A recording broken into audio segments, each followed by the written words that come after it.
Kí ni gbogbo nǹkan tó tún ṣẹlẹ̀ láàrin òṣèrébìnrin Doyin Kúkọ̀yí àti òṣèrékùnrin Kúnlé Afod? Ẹ̀yin èèyàn wa, ẹ wá nǹkan fìdílé tàbí kí ẹ fìdílé nǹkan bí ẹ ṣe máa gbọ́ nǹkan tí ó ń lọ láàrin àwọn òṣèré Yorùbá méjèèjì yìí. Tó bá jẹ́ ìgbà àkọ́kọ́ tí ẹ wo fídíò wa nìyí, ẹ tẹ subscribe button fún àǹfààní láti máa rí púpọ̀ lára àwọn fídíò wa wò. Ṣàdédé ni òṣèrébìnrin tí gbogbo wa mọ̀ sí Doyin Kúkọ̀yí tí ó jáde láti wá sọ àwọn ọ̀rọ̀ dídùn kankan nípa òṣèrékùnrin Kúnlé Afod. Nínú ọ̀rọ̀ rẹ̀ ló ti sọ wípé òní ò kí ń ṣe ọjọ́ ìbí Kúnlé Afod, bẹ́ẹ̀ sì ni kò sí ayẹyẹ kankan rárá àti rárá, ṣùgbọ́n òun kàn fẹ́ fi àsìkò yìí àti wákàtí yìí òun fẹ́ fi dúpẹ́ lọ́wọ́ Kúnlé Afod.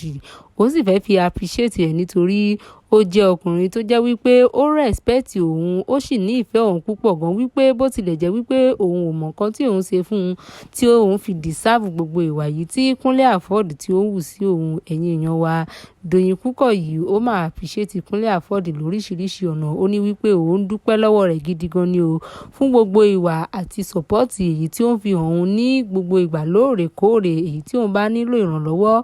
Ó ní òun dúpẹ́ o bí Kúnlé Afod bó ṣe ń ràn òun lọ́wọ́ ní gbogbo ìgbà àti ìfẹ́ èyí tí Kúnlé Afod tí ó ní sí òun, bó tilẹ̀ jẹ́ wípé òun ò mọ ibi tí ìfẹ́ náà ti ń wá o, ṣùgbọ́n òun dúpẹ́ lọ́wọ́ Kúnlé Afod gan o bó ṣe nífẹ̀ẹ́ òun tó, bí kò ṣe fi òun ṣeré, bó ṣe ń pọ̀n òun lé tó sì ń gbé òun gẹ̀gẹ̀gẹ̀ tí kò jẹ́ kí wọ́n yẹ̀yẹ́ òun ní àwùjọ.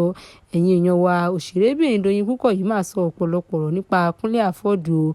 Ó ní wípé Ọlọ́run á bá wọn máa fún ní ẹ̀mí gígùn, Ọlọ́run ó bá wọn fi lọ́kàn balẹ̀, Ọlọ́run ó sì tún máa bá wọn gbé Kúnlé Afod ga nítorí wípé ó ṣe bẹbẹ, ó wu àwọn ìwà dáadáa, àwọn ìwà tó jẹ́ wípé ó yà òun lẹ́nu ní gbogbo ìgbà tóun bá ti rí àwọn ìwà yìí tí Kúnlé Afod wù sí òun. Níṣe ló máa ń lanu hà pé kí ni òun ṣe fún arákùnrin yìí tóun fi deserve gbogbo respect àti ìwà ìfẹ́ èyí tí ó fi ń hàn sí òun. Ẹ̀yin èèyàn wa, òṣèrébìnrin Doyin Kúkọ̀yí ó máa sọ ọ̀pọ̀lọpọ̀ ọ̀rọ̀ lórí Kúnlé Afod èyí tó jẹ́ wípé àkùtì ẹ̀ lé mẹ́nu bà tán nítorí ó appreciate rẹ̀ gidi ni. Ó ní wípé òun appreciate Kúnlé Afod gẹ́gẹ́ bí colleague, gẹ́gẹ́ bí ọ̀rẹ́ àti bí ẹ̀gbọ́n àti bí àbúrò nítorí gbogbo nǹkan ni ó jẹ́ fún òun tó sì máa ń fi ìfẹ́ àti respect hàn sí òun ní gbogbo ìgbà, kò jẹ́ kí wọ́n rí òun fín rárá àti rárá o. Ẹ̀yin èèyàn wa, Doyin Kúkọ̀yí máa ṣe ọ̀pọ̀lọpọ̀ àdúrà fún Kúnlé Afod nínú ọ̀rọ̀ rẹ̀. Ó ní pé òun dúpẹ́ lọ́wọ́ rẹ̀ o, Ọlọ́run ó tún mọ̀ bá òun gbé Kúnlé Afod ga, Ọlọ́run ó sì bá òun fún ní ẹ̀mí gígùn.